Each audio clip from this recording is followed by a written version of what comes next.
जय श्री कृष्ण मित्रों। आज अमरा फ्रेंडनी घरे कुंभकोड़ो ने वास्तुपूजन हतुं एटले हूँ आवी गई छुं स्काय बेल में। स्काय बेल 13 माळनुं बिल्डिंग छे मित्रों। आ बिल्डिंग में 80 लाख फ्लेटनो किंमत छे अने 20 लाखनुं फर्निचर एटले 1 करोड़नो आ फ्लेट तैयार थई गयो छे। आ एमनो बेडरूम छे।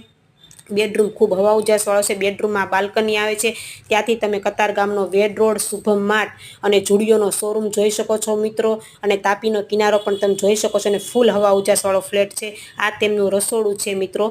तमारे आ फ्लेट राखवो होय तो आज पण स्काय बेल में बुकिंग चालू है मित्रों। तमे पण बुकिंग करावी शको छो। भव्य अने दिव्य फ्लेट है। फ्लेटनी नीचे तमने तमाम प्रकारनी सुविधाओं मळशे मित्रों। बाळको माटे गार्डन, वडीलो माटे हिंचका अने आराम चेर खुर्सी बधुं तमाम प्रकारनी सुविधाओं तमने आ फ्लेट में मळशे। आ ते कबाट जेवुं तो तेमनुं फ्रीज है मित्रों। तमे जोई शको छो मित्रों। हवे हूँ आवी गई छुं नीचे जमवा। जमी अने बाळकोए घडीक गार्डन में मौज करी अने मित्रों अमे आवी गया घरे। विडियो गम्यो होय तो लाइक अने सब्सक्राइब करता।